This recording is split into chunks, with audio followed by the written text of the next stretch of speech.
Hello everyone and welcome back to the podcast. I'm your host, Joe 2 in Love. Here with your AEW Dynamite review for the February 15th, 2023 edition. I have to say though that Dynamite on Wednesday took a bit of a dip in the sense that now we're a couple weeks away from Revolution, which is March 5th, which should be one hell of a pay-per-view event. But nonetheless, Dynamite, I would say in the sense, we got some more build-up towards the pay-per-view, and we got more matches added to the card.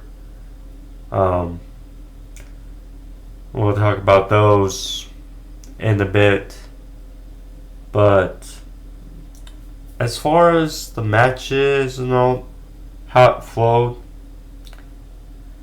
didn't really feel the same, and I think we can agree we had some quality matches on the show. It just didn't feel like a progressive Dynamite nonetheless. But anyways guys, thank you for joining me. If you're new to the podcast and you want to see more of these pro wrestling reviews, you can click the subscription there in the corner. Final videos on the homepage, click Joe 2 in Love, etc. But thank you, and first, before I get into the review, do have some news topics to go over as regards to Dynamite. First thing is, Ring of Honor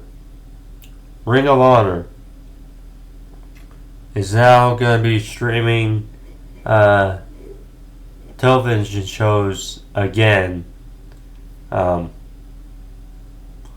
starting later this month.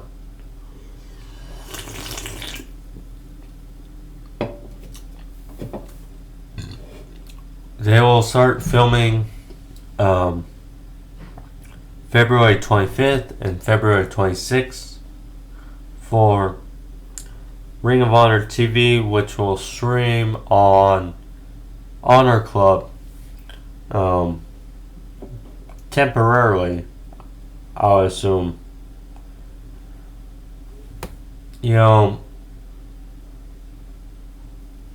Until it's on like a regular network, it's going to be tough sledding for the start of Ring of Honor TV, because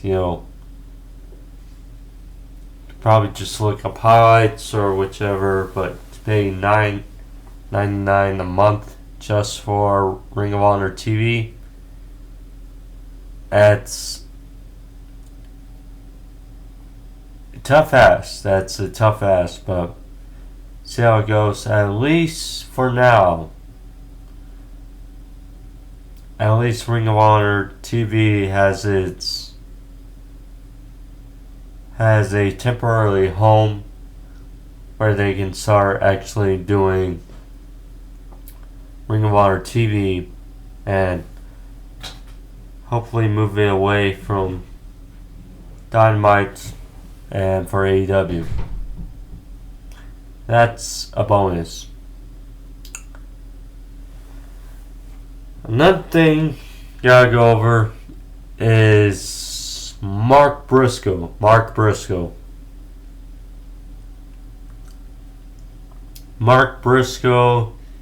is all elite. Now, I mean, after years of the Briscoe brothers being, this is just a great thing. after they, I mean, obviously it's very unfortunate that it took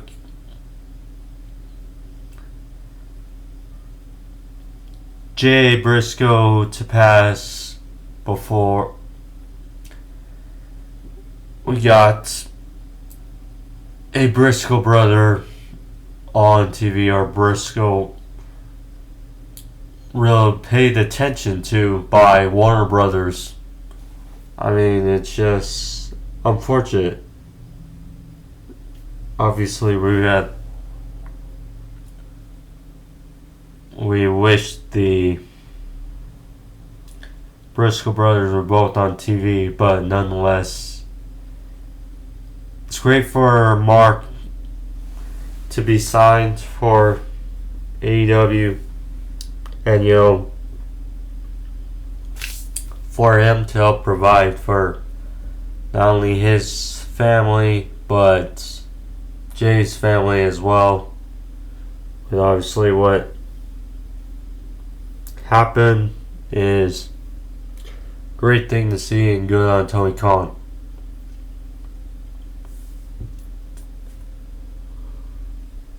And Christian Cage return.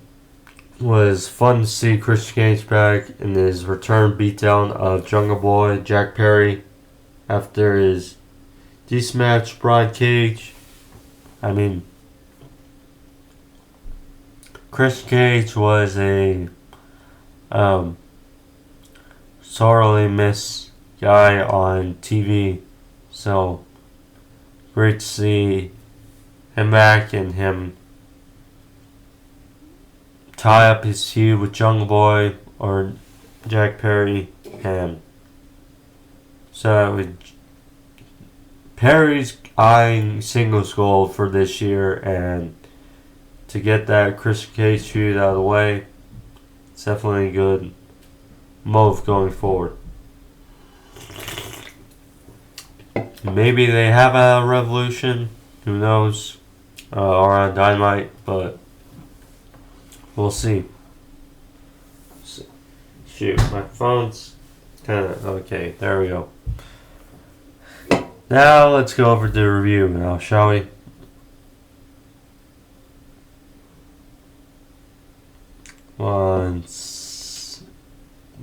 There we go.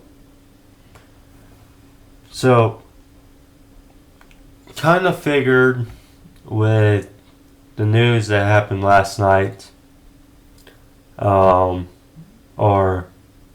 on Tuesday, that this match was going to open the show. And kudos to Jeff Jarrett and Dots with him and his family. But Jerry Jarrett, Jeff Jarrett's dad, passed away on Tuesday evening.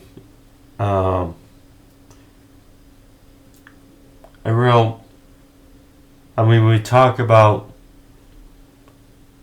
Jeff Jarrett and his impact on pro wrestling. Jerry Jarrett, going back,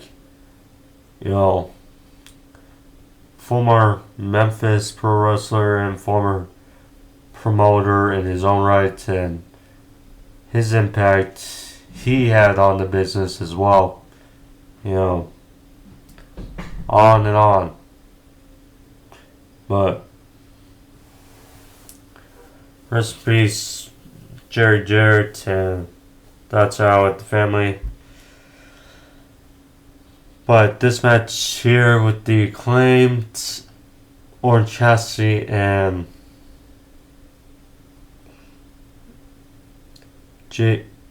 Bill Young versus Jay Lethal's crew of him, Sanjay Dutt, Satnam Singh, and Jeff Jarrett.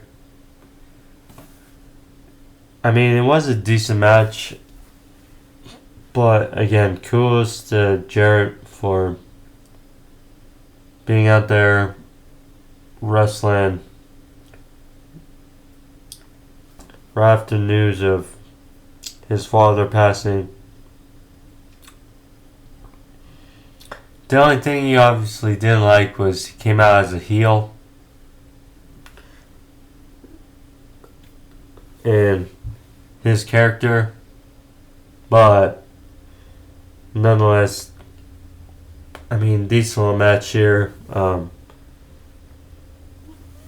Really no harm. The Guns, they were out there pretty much for distraction of the Acclaimed. But in the end, Bowens won up here with the Arrival. 1, 2, 3. And yeah, pretty much no harm, no foul at this match. Jay Lethal and Orange Cassidy. We know they're both great and deserve better, but yeah, this match was really so-so.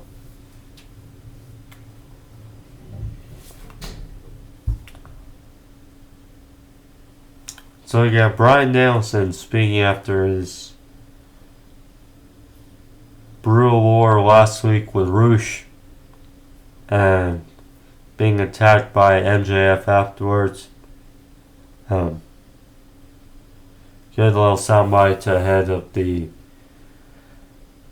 Iron Man match, which can't wait for at Revolution 60 minutes. Gotta also say they announced that it won't be the Guns versus the Acclaimed at Revolution. It'll be a 4-way tag team match with a Battle Royal next week and then a Battle Royal the week after to determine the final 2 teams really slated for the 4-way tag team match for the tag team titles at Revolution. I mean, sounds a bit over the top to not have it just be the Acclaimed and the Guns, but see what the end game is with this match here. If Billy Gunn still turns on the Acclaimed and sides with his sons, then I'm okay with it, but we'll have to see.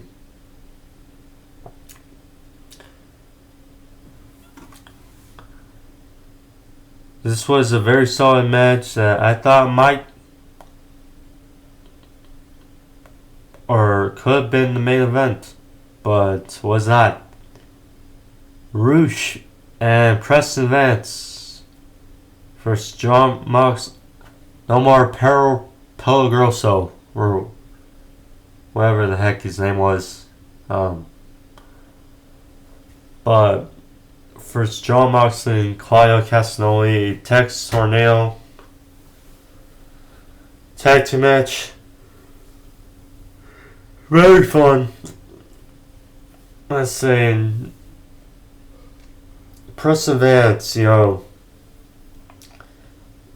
he's improving. That's great to see. Obviously, a big guy who, of course, was with Dark Order, and now he's signed with Roosh. I mean, looks like he's in, I would say, a little slimmer, better shape, but, he's getting better. He's getting better in the ring, and with these 3, including the match, of course, look to have a good match as expected. But yeah, this was fun. They brawl before the bell. And then a melee in the ring. No DQ, Texas Tornado rules.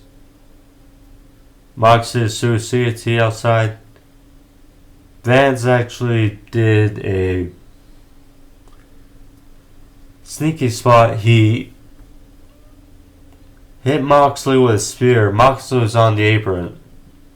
Almost like a suicide spear to Moxley on the outside, on to Claudio, and on to Roosh. And that was a very good spot.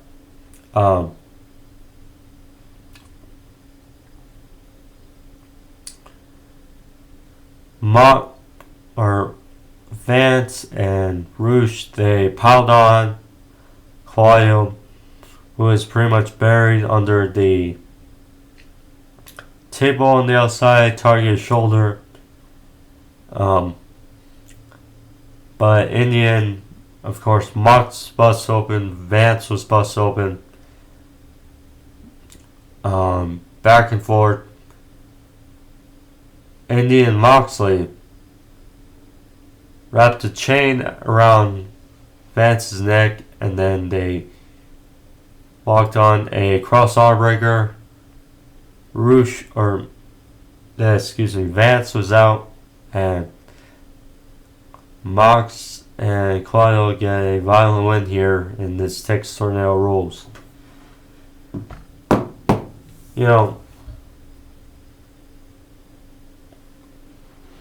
I get it. Moxley pretty much bleeds every match now. He pretty much just bleeds every match now. And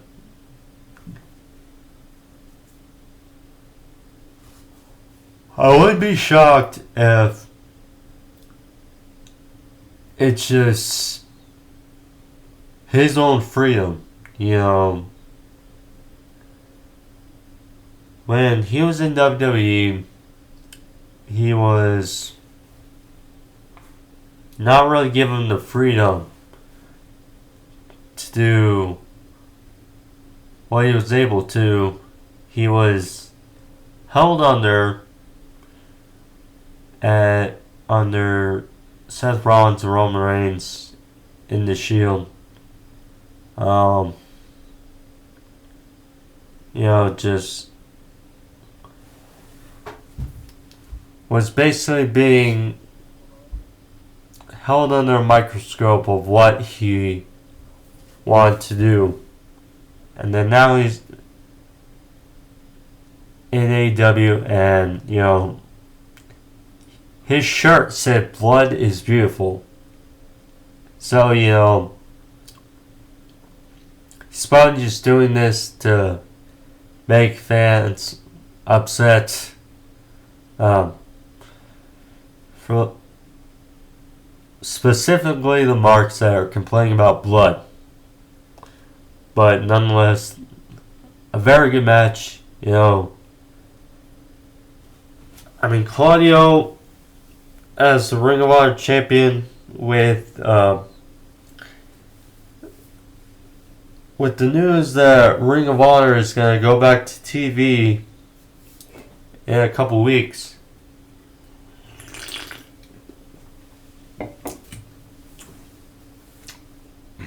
Excuse me. Perhaps Claudio.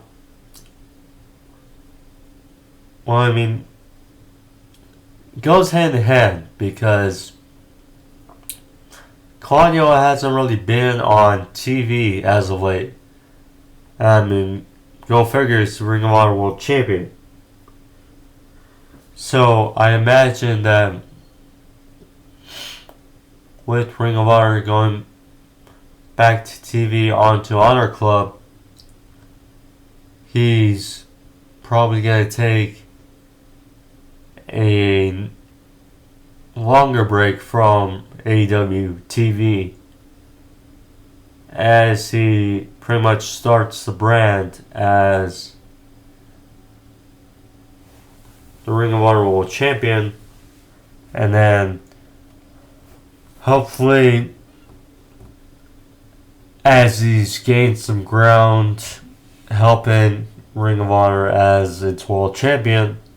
Perhaps he returns to AEW after he drops the title, because he's obviously great. You know, him, Samoa Joe, Willa Yuta, Athena. She's the Ring of Honor Women's Champion.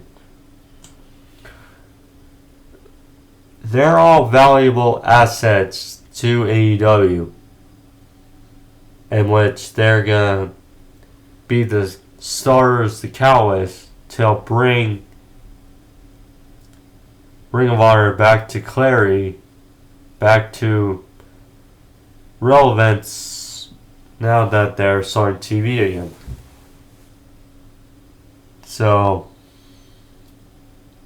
it's obviously going to be a bit strange seeing them go away. But if they help bring Ring of Honor back to somewhat of relevance, then I'm all key on that.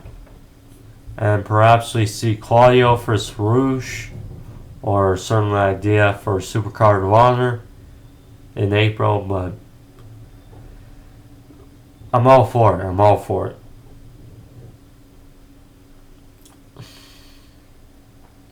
Wardlow. He had to sit down with JR in the back. He talked about Joe cutting his hair and how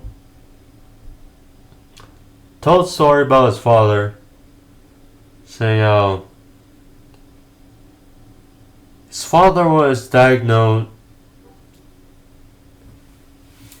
or his father wasn't really there for him as a child.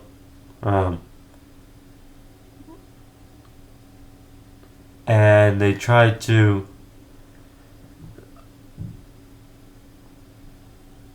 regain some time together as he was a young adult. And then his father told him that he had stage 4 cancer and he didn't have much time left. So they both agreed that they're going to try to gain some time back together, and that his dad made it there for his first ever match. And Wardlow promised him that he was going to make it in the wrestling business. Promised him on his deathbed. And that next day he found out the news about his passing. And he said to JR that he decided to grow his hair and his beard because cancer took his father's hair away from him. And so he spoke out when Joe cut his hair at the end of the year, that he took that very personal, because he took that connection away from his dad. And he spoke about all the monsters that Joe has vanquished in his time in pro wrestling. Well, Wardlow spoke to the camera and said that Joe will not survive him. Very emotional, very telling, very heartfelt connection with Wardlow. You know, and the match is made. Wardlow vs. Joe for TNT Championship at Revolution. You know, we all are rooting with Wardlow. And, you know, it's just the way this has been booked, the way Wardlow has been booked ever since his feud with MJF last year has been sorely botched. Sorely. I mean, yes, he won the title from Scorpio Sky, who hasn't been on TV since. But I mean, since then, I mean, nothing matches, not really story. And then, now he's finally starting to get some ground of story all these months later. But the kicker is, you know, it was at the end of 2022 that Wardlow lost his head, or Wardlow lost to Joe, and Joe cut his hair. It's been over 2 months, or it's been a number of weeks, certainly, since that has happened. And we haven't seen Wardlow. I mean, last week, or when he beat down Darby Allin in that no holds barred match to win the title back. But I mean, the fact that the pay-per-view is just a couple weeks away and we're getting this now is... And here's the kicker. Samoa Joe has been on a tear for the last number of months. So for him to lose that title, number one, and Wardlow not really having any momentum, it's just not a good process. So I mean,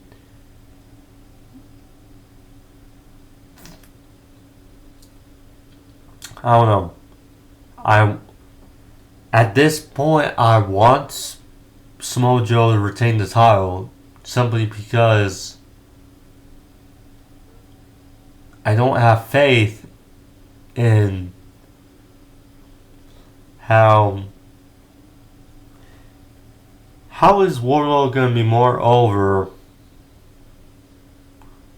winning the title a second time than he was the first? Because he was hanging out of that feud with MJF when his momentum was very high, and just I don't know. If they can book Wardlow the way he should have been booked all along, then we'll see. But I don't know. It doesn't feel great.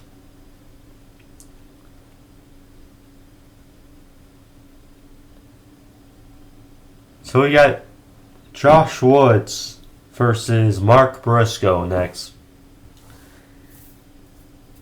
Decent little match here, you know. Mark Briscoe, second match on AEW TV. I mean, definitely a hell of a talent, and you know, against Josh Woods, didn't really do any harm. You know, Woods and Mark Sterling, that little tandem is not really anything, but this match is alright. Got Mark another match on TV, and then seeing that graphic of him being all elite, certainly a joy to see. So, yeah, so they're on the apron. Wood to suplex onto the outside. Looks brutal. Mark used a chair to step up Tope on the outside. Yeah, like a crucifix powerbomb off the top for a 2. Woods showed very good strength, hitting almost a chaos theory like German suplex for a 2. And then Mark hit a froggy bow off the top for the win.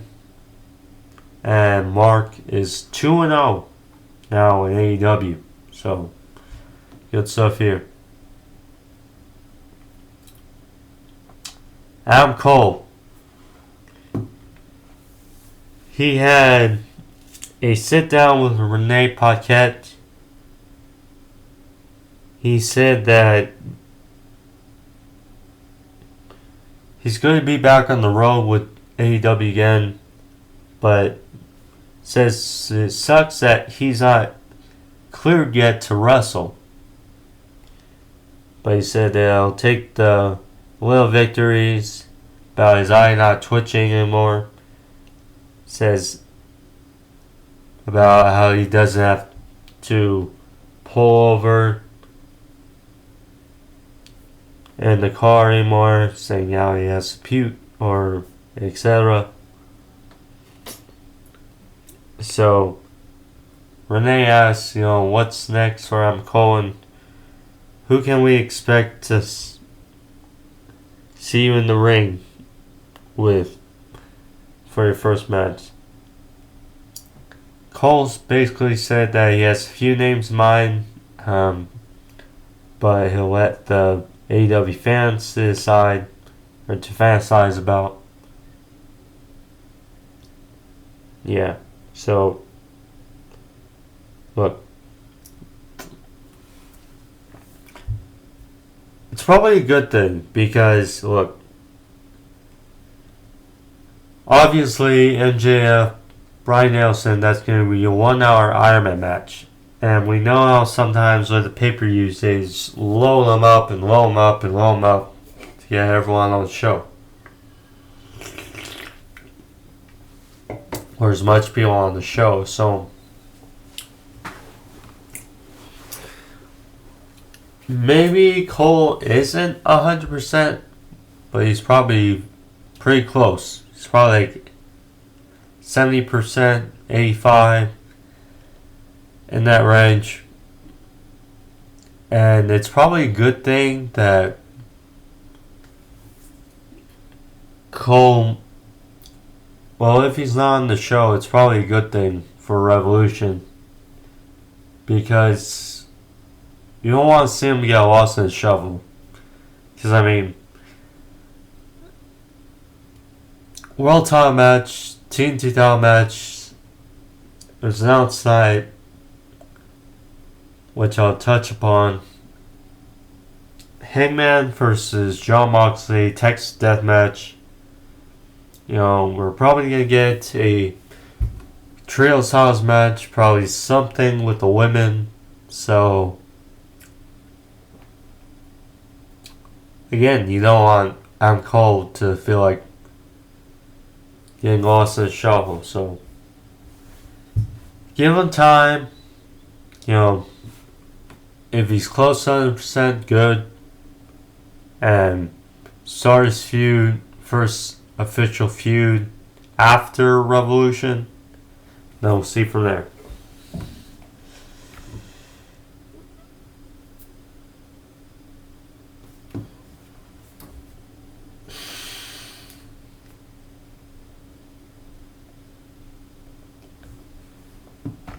MJF certainly knows how to be a prick. He certainly knows how to be a prick.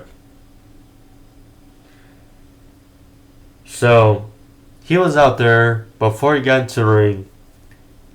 In picture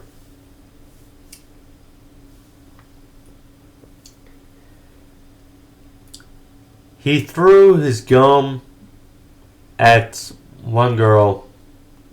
He had...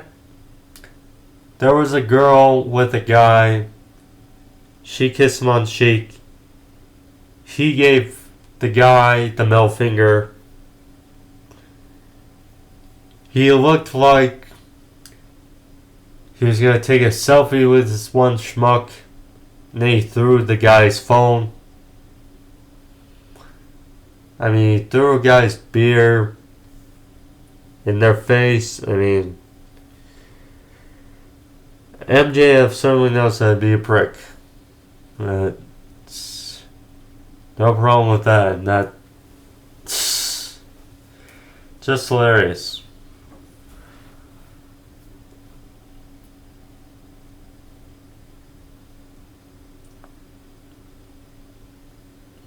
So he was out there. He said how he turned on the fans before they could turn on him. Said, of course, how once they used to love him. They were once devil worshippers, but how they switch on him. He hates how Brian has them all convinced that he's better than MJF. He said, why is that? Because he does cooler moves, because he entertains them better, because he puts on 5-star bangers.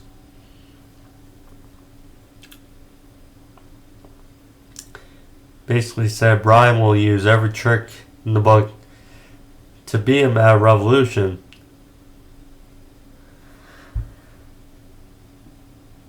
So he called out Christopher Daniels, one of his former mentors, Brian's, to tell the truth about Bryan Danielson.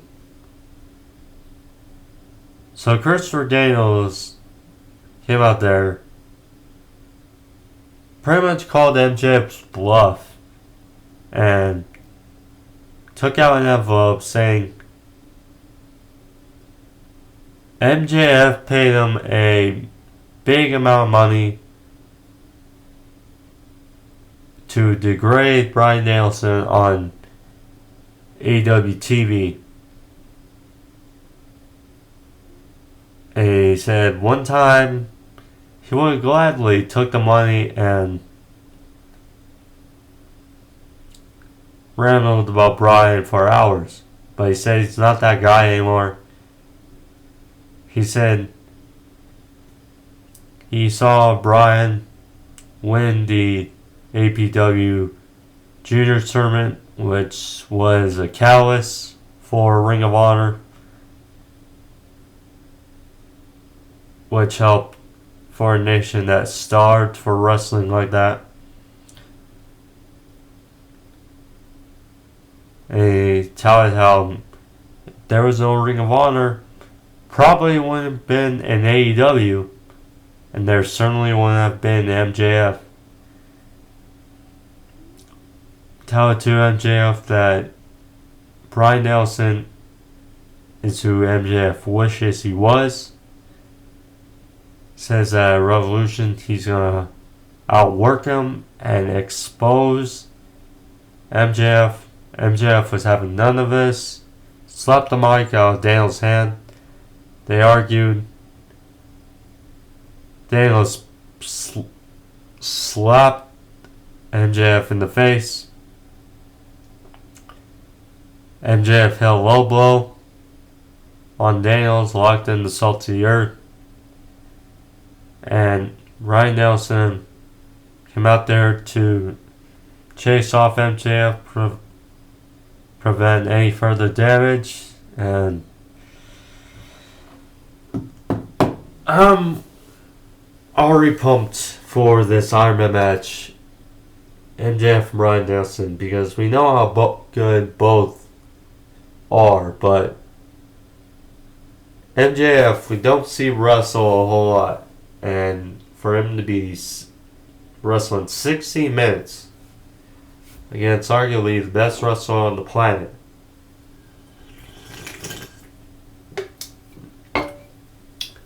He's definitely going to quiet some critics at Revolution.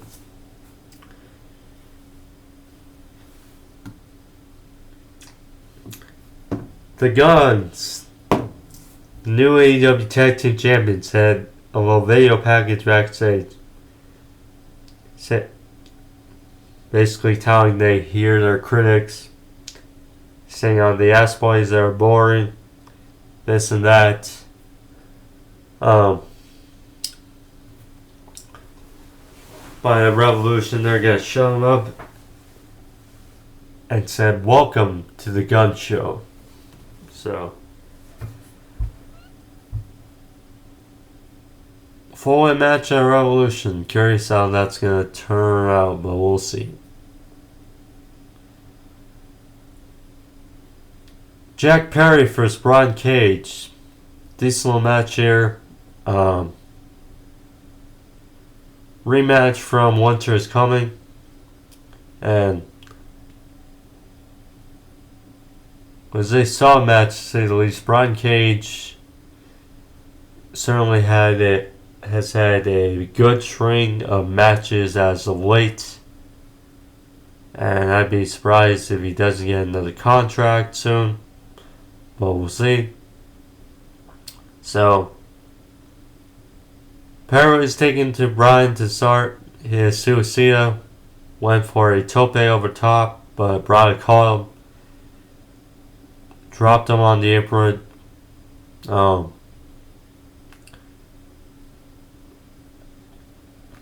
Back in the ring. Cage hit like a powerbomb-like maneuver. Perry fired back with his quickness, hit a crucifix bomb, followed a super kick. Then he rolled up Cage for the win. Afterwards, so Jack Perry has made it known that he wants singles gold by the end of the year. So, as he was walking up the ramp, we're fellow Christian Cage's music play, and Christian Cage first had his arm in a sling, and Perry was in disbelief as he went to go after Christian. Cage maced him in the face, disabling him on the ramp or the stage. And then Cage was about to leave. Then he took off his sling, pretty much giving away that he's now 100% healthy, which we like to see. Hit a kill switch on Perry on the stage and said he's not done with him. So, absolutely great for Christian Cage to be back. I mean, that theme song really resonated with a lot of people, and yeah, he's just a missed presence on television. Wasn't a Luchasaurus, but Christian Cage being back is a big plus.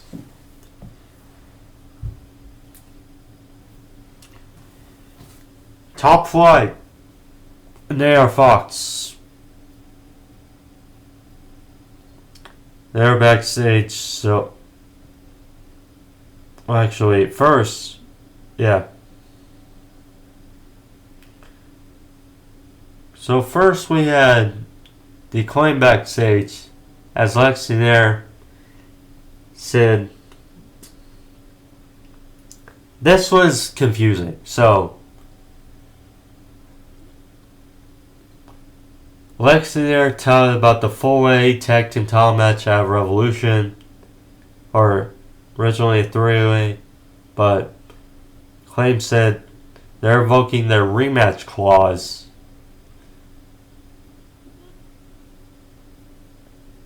to be inserted into the match at Revolution, so then they made a 4-way, and simple as that. Then we get to the next segment, Top Flight and AR Fox, as the Elite were talking about NBA All-Star Weekend.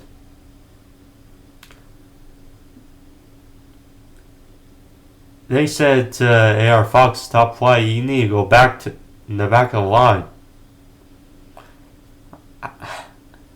I mean, how confusing is that? You got one thing and then the absolute opposite. I mean, ay. So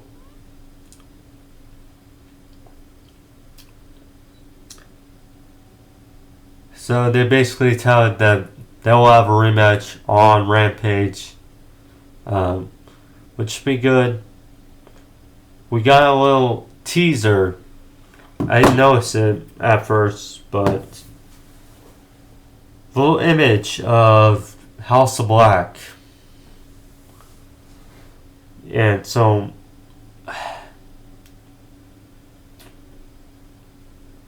we may get the Elite versus House of Black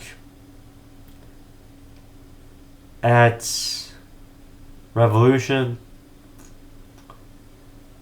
I mean, it's a thought. Too soon, considering this close to the pay-per-view.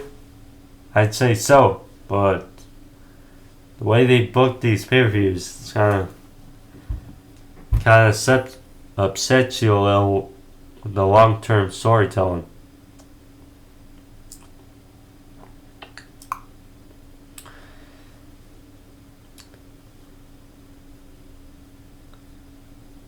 So, Hangman Page. So, during the Moxley Claudio match earlier, Hangman was attacked by Kip Sabian and Butcher and Blade. And so, Hangman then was obviously pissed, went out to beat down on Kip Sabian. Pretty simple match here. He had Deadeye for the win. And afterwards, the Blackpool Combat Club were out there. And Moxley was telling Page to let go because he'll never be him again. Page said how, well, they don't want the rivalry to end on a roll-up pin. So, Moxley said, well, the Lonely Cowboy doesn't have any friends. Now all of a sudden we hear the Dark Order's music play. And Evil Uno, Alex Reynolds, John Silvers, they were all there to support Page. Evil Uno got up in John Moxley's face, telling he's not scared of Moxley. Basically pie-faced him.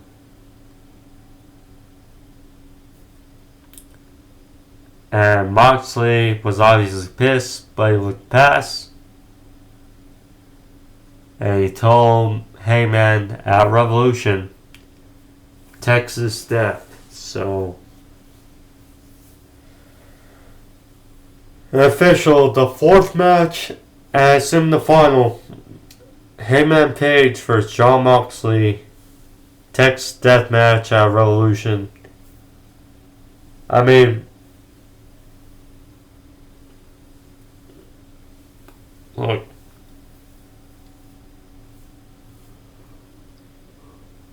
the way I see it is simple.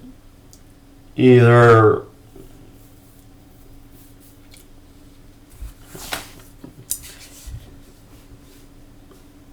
after the match, well, Hangman I think, should win.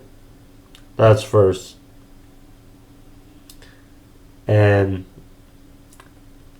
maybe after we get Hangman join the Blackpool Combat Club, or it's also thought,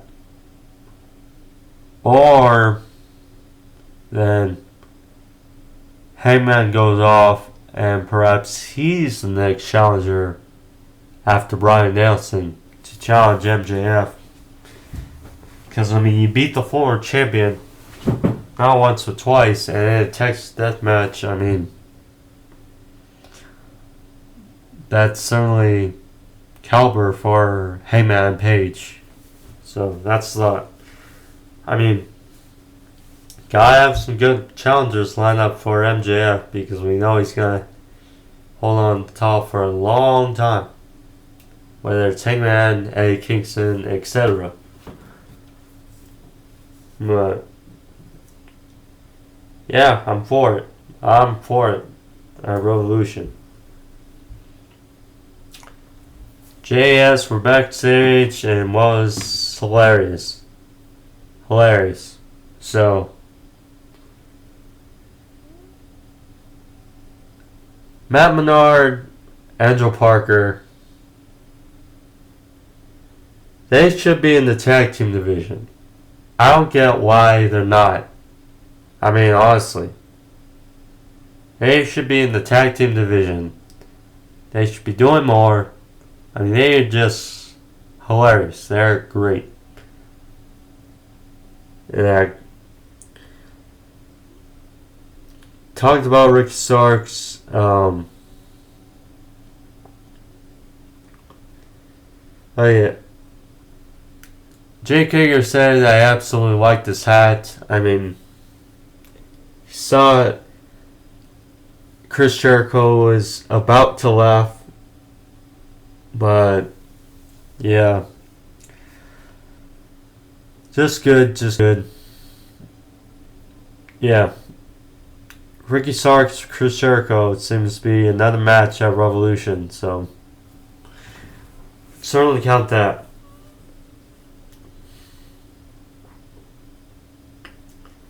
Main events: Toni Storm vs Britt Baker vs Ruby Soho. Decent match to end the show. Match was obviously supposed to happen a couple weeks ago, but Britt Baker was injured, so match is good. Match is good. Obviously, the storyline is where's Ruby Soho's allegiance lies. You know, the outsiders of Toni Storm and Saraya against the originals of AEW.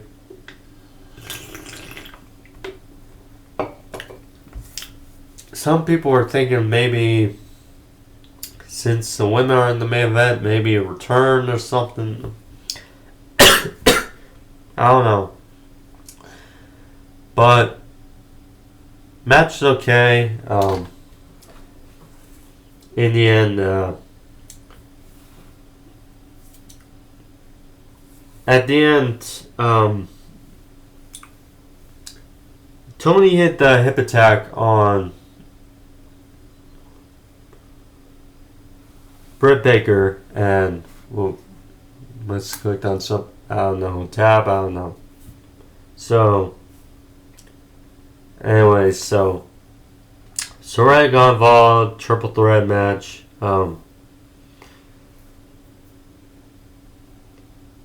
And